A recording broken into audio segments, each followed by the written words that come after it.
Alors, les troisième année médecine, vous êtes avec moi pour le cours des mycoses profondes, liées bien sûr aux champignons dimorphiques. Alors, je vais tout de suite voir si vous me faites un hello, comme quoi que vous êtes avec moi, d'accord?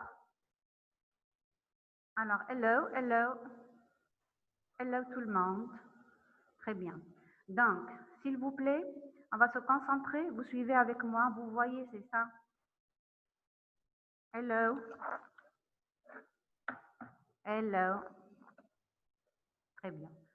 Alors, voilà. Je vais juste déplacer un petit peu cette fenêtre. Voilà. Donc, vous voyez normalement?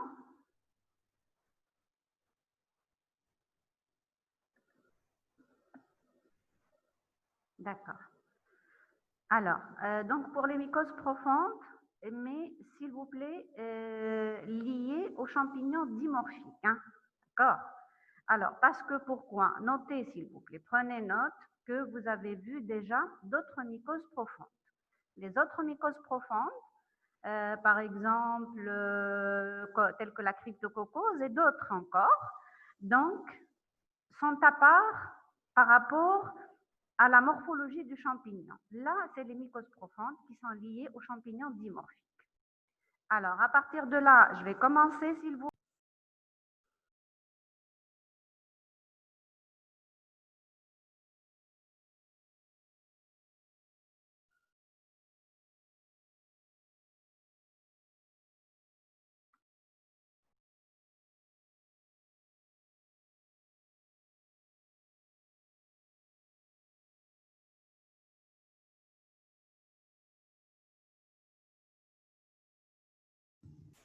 Alors, s'il vous plaît,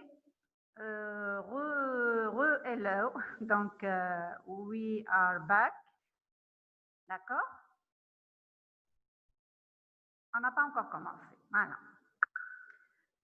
S'il vous plaît aussi, n'oubliez pas de désactiver vos micros par rapport à vous, d'entre vous, s'il vous plaît. D'accord? Hello. Donc, les mycoses profondes, je dis et je reprends que ces mycoses profondes, elles sont liées aux champignons dimorphiques. D'accord? Et j'ai dit qu'il y a d'autres mycoses profondes qu'on avait vues, mais telles que la cryptococose, j'ai donné l'exemple, mais qui ne sont pas liées aux champignons dimorphiques. Alors, s'il vous plaît, pour ces mycoses profondes liées aux champignons dimorphiques, c'est-à-dire dimorphique, qu'est-ce que ça veut dire? Di, ça veut dire deux, et morphique, ça veut dire morphologique. On commence à noter parce qu'il faut qu'on avance, s'il vous plaît. Qu'est-ce que ça veut dire? C'est-à-dire que ce champignon, il a deux morphologies différentes.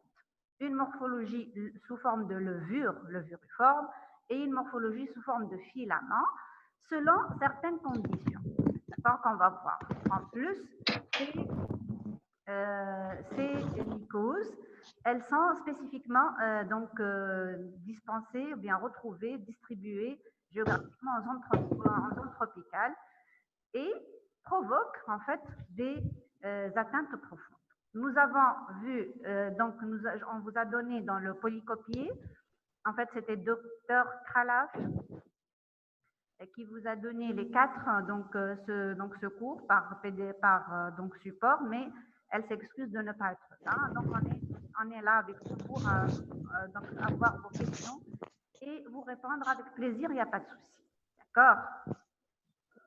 Donc, nous avons les histoplasmoses, les blastomycoses, la coccidioidomycose et la pénicillose, s'il vous plaît. Alors, pour les généralités communes, pour ces mycoses profondes, s'il vous plaît.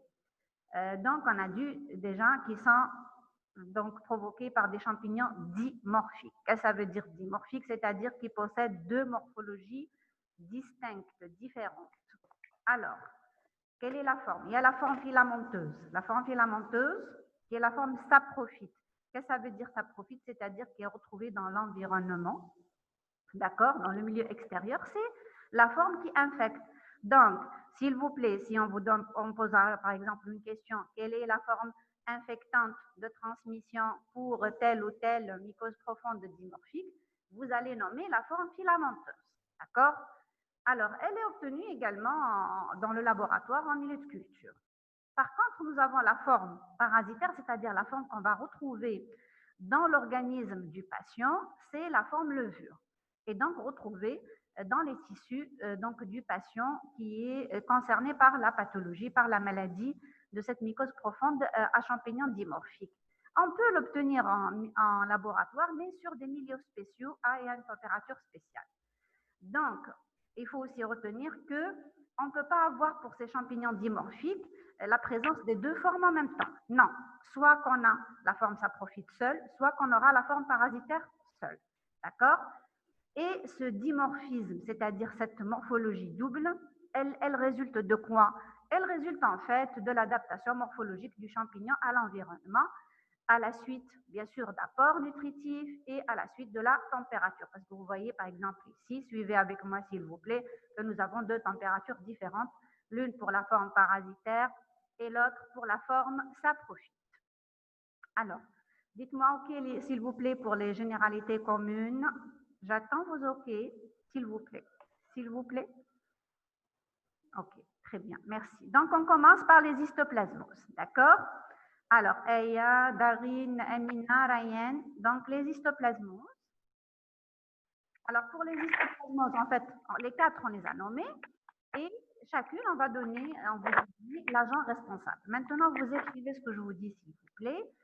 Donc, pour chacune, on va vous donner les agents responsables. Ça se pourrait que ce soit un seul, ça se pourrait que ce soit deux au maximum. D'accord? Ça, c'est à connaître, à connaître et apprendre, s'il vous plaît. D'accord? Également, à la répartition géographique, on sait que c'est en zone tropicale, c'est des régions exotiques, mais à connaître également. Donc, l'histoplasmose, nous avons deux formes, la forme américaine et la forme africaine. Donc, l'une, c'est toujours l'histoplasma capsulatum, l'une, la variété capsulatum, et l'autre, la variété du boisier. Donc, l'une à petite forme et l'autre à grande forme. Qu'est-ce que ça veut dire à petite forme ici? C'est-à-dire que c'est des petites levures qu'on va retrouver dans les lésions tissulaires du patient. Et là, c'est des grandes levures qu'on va retrouver dans les lésions tissulaires du patient, s'il vous plaît. Là, elle est appelée également maladie de Darwin. D'accord? Donc là, c'est des notions simples, mais comparatives, qu'il faut que vous faites vous-même votre comparaison et à retenir comparativement pour pouvoir répondre à vos questions. Inch'Allah.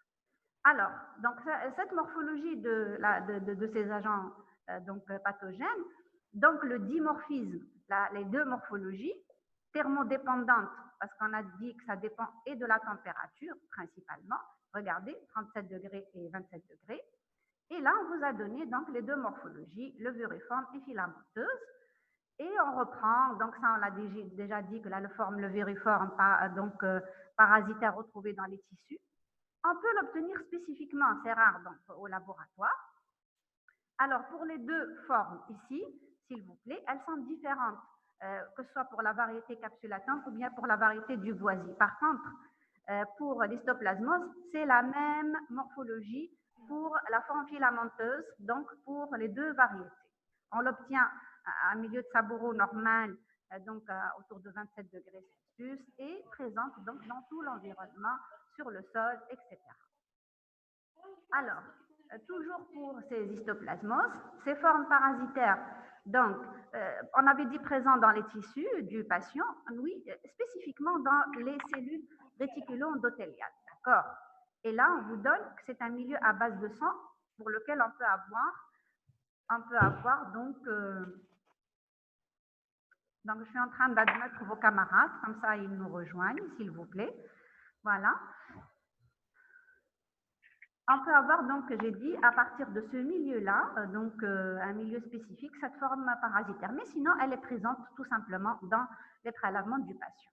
Pour la forme, donc, saprophyte, on avait dit, elle est dans l'environnement, mais on peut l'obtenir en milieu, saburo au laboratoire. Donc, forme mycélienne, vous savez, mycélienne, c'est-à-dire filamenteuse, sous forme de microconidies, des petites microconidies, des petites spores, et des macroconidies, c'est les grandes spores. D'accord? On avait dit pour l'américaine, c'est des petites levures. Oui, le guano, c'est les excréments des chauves-souris. On va voir plus loin encore. D'accord? Et pour la forme africaine, elle est donc, c'est les grandes levures, donc pour la variété du boisier. Très bien, je vois que vous suivez avec moi puisque j'ai des petites questions. Alors ça c'est important, le mode de contamination. S'il vous plaît, j'ai dit les noms des mycoses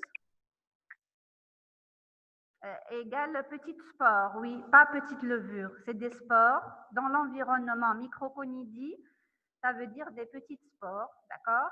Les macroconidies, donc c'est les sphérules, les grandes spores. Les levures, c'est seulement la forme parasitaire dans l'organisme du patient, s'il vous plaît. D'accord, Aya? Ok, merci pour votre question. Alors, j'ai dit, il faut retenir les modes de contamination pour ces mycoses profondes. Vous allez voir que c'est à peu près, c'est toujours un mode de contamination par voie respiratoire, mais on va voir aussi par voie cutanée. Là, faites la différence. Par l'américaine, elle ne se transmet que par voie aérienne. Pour l'africaine, elle se transmet et par voie aérienne, comme vous voyez ici, mais également parfois par voie cutanée. D'accord? Alors, les spores, elles sont retrouvées où? Dans les fientes de pigeons. D'accord? Voilà, les pigeons et les guano de chauve-de-souris. Voici la chauve-de-souris. Alors, pour la répartition géographique, donc vous retenez seulement que la variété du boisier se répartit en Afrique, parce que dans l'autre cours, on vous a donné plus de détails. Suivez avec moi ici. Alors, pour la capsulatum, surtout en Amérique, il y a quelques petits foyers en Asie et même en Afrique. Alors, cliniquement, s'il vous plaît, pour les histoplasmoses. Pour la forme africaine, s'il vous plaît, pour la forme africaine, nous avons des lésions cutanées. Pourquoi? Parce qu'on avait dit qu'il y a possibilité de transmission cutanée et aussi sous-cutanée, sous forme de papules, etc., d'abcès et d'ulcération. Mais elle est...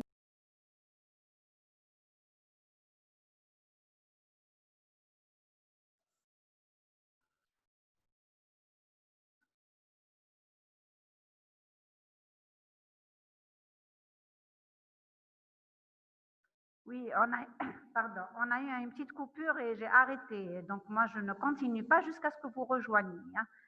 Si vous m'avez rejoint, OK, on continue. Je me suis arrêtée là, oui.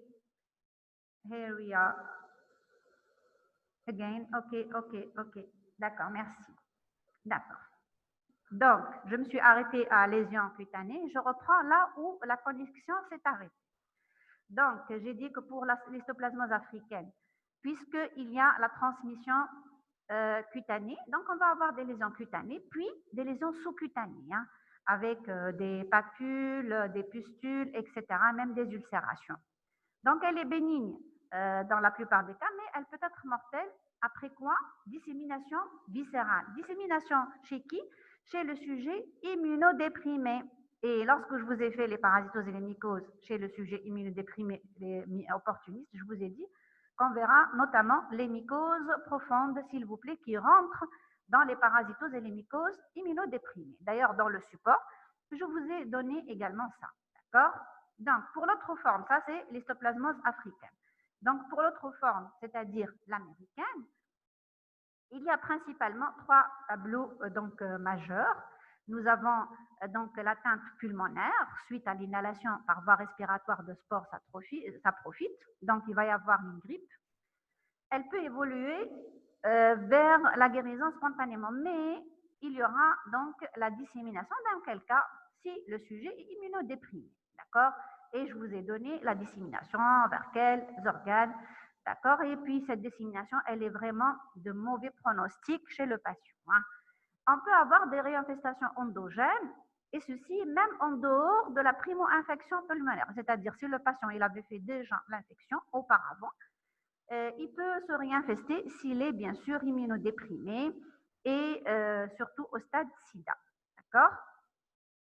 Alors, pour le diagnostic de laboratoire, alors, pour les prélèvements, pour la forme africaine, puisqu'on a en même temps les lésions cutanées puis la dissémination, on peut avoir donc le PU au niveau des abcès cutanés, des abcès donc, cutanés et sous-cutanés, comme on peut avoir pour les autres localisations de dissémination, le sang et différents prélèvements, surtout pulmonaires. D'accord? Et d'autres biopsies. Pour l'américain, c'est d'emblée, tout de suite, les prélèvements, ils sont profonds, s'il vous plaît. D'accord. Alors, le sang, les biopsies d'organes, etc. Alors, à l'examen direct au laboratoire, qu'est-ce qu'on va retrouver? Puisqu'il s'agit d'un champignon dimorphique, donc dans le prélèvement du patient, on va retrouver la forme parasitaire qu'on avait décrite auparavant dans la morphologie. Si on met en culture, ça nous permet d'obtenir, on l'a dit déjà, on le redit, la forme donc filamenteuse saprophyte. On a déjà nommé donc la température, les milieux de culture, et on a également dit qu'est-ce qu'on peut obtenir, comment on peut obtenir la forme parasitologique, donc la forme parasitaire, pardon, au niveau de laboratoire. C'est un peu rare, c'est dans les milieux spécifiques à base de sang, par exemple un milieu qui se nomme Courung et a une température de 37. D'accord? Et donc on obtient la morphologie parasitaire qu'on avait vue tout à l'heure, s'il vous plaît. Alors, on continue pour le diagnostic des histoplasmoses. On peut réaliser une inoculation à l'animal. L'animal de choix, c'est l'hamster. Doris, ça nous permet d'obtenir la forme parasitaire. Pour la sérologie, elle n'est pas très spécifique, mais on peut réaliser des techniques d'immunoprécipitation telles que la technique Ushter-Loni à la recherche des anticorps chez le patient. Généralement, s'il y a une immunodiffusion, une généralisation de discrimination, et à ce moment-là, il s'agit d'un sujet immunodéprimé, on ne va pas retrouver vraiment les anticorps, donc c'est l'examen direct, le diagnostic direct, qui est le plus important. Alors, la mise en culture. Alors, il faut faire attention, pour toutes les mycoses d'ailleurs, pour tous les agents fongiques des mycoses profondes. Pourquoi? Parce qu'ils se transmettent très rapidement par voie aérienne. C'est une manipulation qui est extrêmement contagieuse. Il faut donc respecter les conditions qu'on vous a mis ici, notamment porter donc des masques, etc. Sous haute donc afflux lamellaire. D'accord? Pourquoi on réalise une inoculation en intrapéritonéale précisément? Pourquoi? C'est l'une des voies qui donne le mieux. Et à ce moment-là, si on va sacrifier l'animal, c'est au niveau de la région abdominale. On va tout simplement avoir le liquide péritonéal qui est riche en forme parasitaire, parce qu'on n'aura pas à faire des biopsies, et donc c'est par facilité bien sûr et par une meilleure réponse. C'est bien, dommage que vous ne donniez pas vos noms, normalement vous donnez vos noms, bien vos prénoms. C'est une très bonne question. Peut-être même que... Alors pour le traitement, c'est l'amphotericine B et l'itraconazole. Les paramètres, est-ce qu'on change les paramètres au laboratoire pour obtenir tel? Bien sûr. Bien sûr, vous revoyez toute la conduite que je vous ai mis. Donc, il y a quels sont les moyens, quels sont donc les, on peut pas dire les paramètres, mais la conduite à tenir pour obtenir la forme filamenteuse et la conduite à tenir pour obtenir la forme donc la forme parasitaire et la forme donc saprophyte filamenteuse, bien sûr. Alors, pour le traitement, donc on va c'est à peu près le même traitement, vous allez voir, classique pour toutes les mycoses profondes. Donc, c'est l'amphotericine B et l'itraconazole. Alors, pour les blastomycoses, c'est-à-dire là, on arrive seulement, s'il vous plaît, à la deuxième mycose profonde. Alors, pour cette deuxième mycose, alors profonde due, bien sûr, à un champignon dimorphique, parce que j'ai dit qu'on avait vu déjà les autres mycoses profondes déjà, mais pas aux champignons dimorphiques. Nous avons également deux variétés, celle nord-américaine à Blastomyces dermatitidis. Donc vous voyez la différenciation, s'il vous plaît, de que ce soit la répartition géographique et selon ça, bien sûr, la différenciation du nom de l'agent responsable, et la blastomycose sud-américaine, la paracoccidioidomycose à paracoccidioides brasilienne. D'accord? Alors, pour la nord-américaine à Blastomyces dermatitidis, nous avons pour la morphologie, on vous a donné la forme parasitaire et la forme filamenteuse. Donc, la forme parasitaire, c'est toujours levuriforme, d'accord? Là, c'est des levures de grande taille, d'accord? Qu'on obtient, bien sûr, qu'on retrouve dans les prélèvements in vivo, c'est-à-dire dans les prélèvements de l'homme, ou bien si on inocule donc à l'animal, d'accord? Ou bien sur milieu spécifique, d'accord? Pour la forme filamenteuse, elle est retrouvée donc dans l'environnement responsable donc de la contamination. Et on l'obtient, nous, également au laboratoire donc de mycologie sur les milieux de culture donc savoureux à 27 degrés. Pardon. Pour la nord-américaine, à Blastomyces dermatitidis, alors elle est endémique aux USA pour la répartition géographique. Alors, on a sporadiquement, qu'est-ce que ça veut dire sporadiquement, s'il vous plaît? Il y a eu 2 cas qui ont été rapportés bien longtemps, mais spécifiés. Alors, cliniquement, pour cette blastomycose nord-américaine, nous avons des lésions pulmonaires à la suite, bien sûr, de l'inhalation, puis donc une dissémination, viscéralisation vers certains organes, notamment le foie et la rate, également des atteintes cutanées, d'accord, qui toucheraient essentiellement le visage, les mains et les jambes, puis un envahissement osseux. Alors, cette forme de dissémination concerne toujours les sujets immunodéprimés, notamment donc les sujets VIH+, donc, et surtout au stade SIDA. J'attends ma question. Pour sporadique, qu'est-ce que ça veut dire? Alors, pour la blastomycose nord-américaine, à Blastomyces toujours dermatitidis, pour le diagnostic, oui, on y revient parce ça c'était avec l'histoplasmose, hein? D'accord? On y revient tout à l'heure, s'il vous plaît. Sonia? OK? Dès qu'il me reste 2 minutes, vous me rappelez. Alors, on continue avec la blastomycose, s'il vous plaît. Donc, oui, c'est des cas isolés, sporadiquement. D'ailleurs, elle est nord-américaine. Et puis là, on retrouve en Afrique du Nord quelques cas. D'accord. Alors, j'ai dit, pour... oui. C'est bon? D'accord. J'admets les participants, tout simplement. Voilà. Alors, donc on va relancer parce que le temps est écoulé, hein.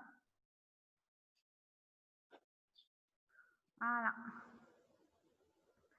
Nous avons consommé notre temps. Je vais relancer pour encore reprendre du temps, s'il vous plaît.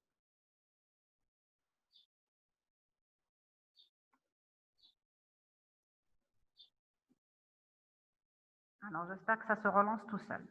Alors, donc pour le diagnostic, nous allons faire plusieurs prélèvements. Ça dépendra de la localisation. Si c'est une localisation, par exemple, pulmonaire, c'est au niveau du LBA qu'on va rechercher les formes parasitaires. Si c'est au niveau d'organes, la rate, le foie, des biopsies d'organes profonds, sinon, pour les localisations cutanées, au niveau cutané, on réalise bien sûr des examens directs, surtout des biopsies qu'on va bien sûr colorer à la recherche des formes levures. On va mettre en culture pour obtenir la forme filamenteuse. Donc là, pour encore reprendre la question des deux, donc comment obtenir les deux formes, on avait dit dans le milieu, dans le diagnostic, donc pour le labo de Myco, sur milieu de Saburo à 27 degrés, mais brain heart, c'est-à-dire on utilise des milieux spécifiques, généralement enrichis par le sang ou bien ici cœur-cerveau, et une température de 37 pour obtenir la forme levure. Donc, c'est la principale différenciation. Mais sachez, s'il vous plaît, que obtenir ce milieu Saburo, la forme filamenteuse, c'est rapide, mais c'est dangereux. Par contre, obtenir donc la forme levure, c'est délicat, c'est très délicat. D'accord? Mais c'est une forme. Est-ce que la forme levure est la forme infectante qui infeste le patient? Question. Est-ce que la forme, la forme levuriforme, est-ce que, très bien, Férouz? Non, très bien. Très bien, d'accord, vous me suivez, ça me fait plaisir, comme d'habitude. Voilà. Alors, j'ai admis quelques-uns de vos camarades. Non, c'est la forme filamenteuse, très bien. Oh la main, allez, 20 sur 20 dès maintenant, allez. J'espère tous que vous allez avoir de très très bonnes notes, Inch'Allah, pour le prochain OMD. Alors, on continue, s'il vous plaît. Et donc, on inocule à l'animal. Et là, à l'hamster doré, on va obtenir la forme levure. D'accord? On va traiter. J'ai dit, voyez, essayez de faire. Maintenant, vous m'écoutez en général. À partir de quoi on obtient les formes au labo? S'il vous plaît, à partir de quoi on obtient les formes au labo? Donc, je reprends. Donc, ça va se couper parce qu'on a perdu un peu de temps et on va reprendre après. Je vais encore reprendre quelques minutes. On obtient les formes. Regardez, la forme levure à partir des différents prélèvements du patient. En faisant généralement des appositions, c'est-à-dire des frottis, qu'on va colorer, etc. J'ai dit, la forme filamenteuse, on va l'obtenir tout simplement en culture sur milieu de saboureux. Elle est facile à obtenir, mais elle est dangereuse. Alors, pour la forme levure, on peut l'obtenir à partir d'un milieu spécifique, mais à ce moment-là, c'est un peu plus délicat. D'accord? Oui, ma question pour la forme. Oui, c'est bon, on m'a répondu. Hein. J'ai dit, est-ce qu'on peut, la forme contaminante, infectante, est-ce qu'on peut se contaminer par la forme levure pour les champignons dimorphiques? Tout le monde m'a répondu et c'était très bien, très bonne réponse. Alors, pour l'inoculation à l'animal, donc l'hamster doré, la forme parasitaire, levuriforme, donc qu'on va obtenir plus facilement, mais il faut dire que ces inoculations à l'animal, etc., ne sont plus vraiment réalisées. Ce qu'on fait généralement, c'est les examens directs, les colorations, les appositions, et on colore et on recherche sous microscope. Donc, le traitement, c'est la même chose. Ce que je voulais vous dire tout à l'heure, je voulais vous dire, vous faites un tableau comparatif, s'il vous plaît, entre les différentes mycoses profondes, et vous voyez pour chacune quel est le mode de transmission, quel est le nom, comment donc on fait le diagnostic, quels sont les prélèvements et quel est le traitement. Si vous faites la comparaison pour le traitement, généralement, vous allez trouver le même traitement pour pas mal, pour la plupart. Alors, la deuxième forme, c'est la paracoccidioidomycose, donc Paracoccidioides brasiliensis. On inocule à l'animal une partie du prélèvement du patient. D'accord? Voilà, une partie déjà. Pourquoi? C'est pour savoir si le malade, si le patient, il est vraiment atteint. Donc, d'une part, dans un but diagnostique, et d'autre part, pour obtenir la forme parasitaire. D'accord? Alors, pour la morphologie, on a les deux formes parasitaires et filamenteuses, les formes parasitaires des grandes levures. Donc, on peut retrouver toujours, vous voyez que c'est la même chose. Hein? Donc, on retrouve chez l'homme, on peut l'obtenir chez l'animal, donc en inoculation, et sur milieu spécifique, Brainhouse à 37. La forme filamenteuse, elle est identique. Vous voyez, même pour les histoplasmoses, les deux formes filamenteuses, elles sont identiques. C'est les formes parasitaires qui diffèrent. Là aussi, donc si vous faites votre tableau spécifique, vous allez apprendre ce cours en 3-4 minutes. Donc, d'accord. Donc, déjà, normalement, si vous avez suivi les explications, là, vous allez donc bien apprendre ce cours. Même pas, vous n'aurez même pas quelques petites minutes à l'apprendre. Donc, j'ai dit que la forme filamenteuse, elle est identique. Et également, on l'obtient, elle est dans l'environnement et on l'obtient sur le milieu de saboureau usuel à 27 degrés. Alors, pour la répartition géographique, elle se répartit exclusivement donc en Amérique. D'accord? J'ai répondu à votre question, c'est bon? Oui, ce sont des antifongiques. Oui, ce sont des antifongiques. D'accord? Je vais admettre vos camarades. Très bien. Des antifongiques. D'accord? Alors, on est à la répartition géographique de la deuxième forme, donc de la coccidioidomycose, à Paracoccidioides brasiliensis. Donc, elle se retrouve spécifiquement en Amérique latine. Alors, cliniquement, on va avoir donc des tableaux cliniques spécifiquement pulmonaires vu la voie, donc la transmission par voie respiratoire. Ça peut être un syndrome grippal, elle peut même être asymptomatique. Mais, bien sûr, il peut y avoir une dissémination, donc avec une atteinte par voie lymphatico-sanguine, avec une atteinte ganglionnaire viscérale. Généralement, c'est chez le sujet immunodéprimé. Pour le diagnostic, il est identique à celui de blastomycète, donc dermatitidis, qu'on avait vu juste tout à l'heure.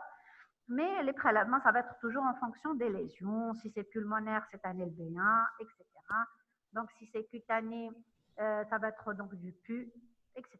Pour le traitement, vous voyez, on retrouve toujours les antifongiques, comme on dit vos camarades, et donc itraconazole, kétoconazole, l'amphobé. Donc, c'est les principaux antifongiques, s'il vous plaît, qu'on retrouve, qu'on utilise pour les mycoses profondes.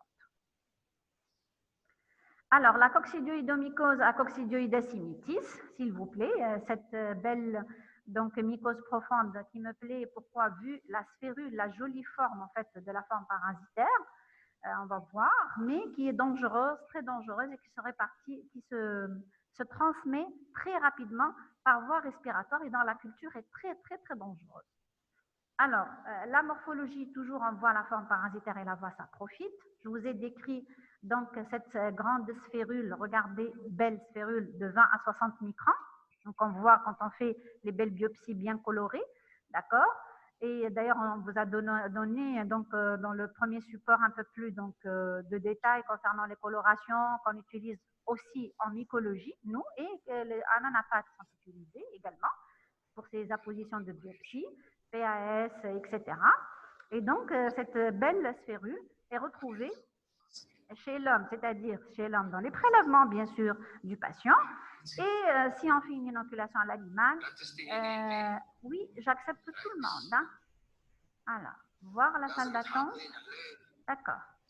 Amina, tout le monde, j'admets tout le monde. Oui, bien sûr, tout le monde. Normalement, ça se fait d'emblée. Hein. Donc, il y a une application, ils acceptent au bout d'une minute, tout le monde est rejoint. Il rentre. Oui, c'est bon, les autres? Est-ce qu'on nous a rejoints? Ça va? Ça va? Je n'ai rien dans la salle d'attente. C'est bon? J'ai accepté. J'ai accepté tout le monde. Normalement, ça va? Est-ce que vous nous avez rejoints, les derniers qui nous ont rejoints? Ils me disent hello, s'il vous plaît. Là? D'accord? On continue. Donc, pour ceux qui nous ont rejoints tout de suite, nous sommes à la coccidioïdomycose à coccidioides immitis.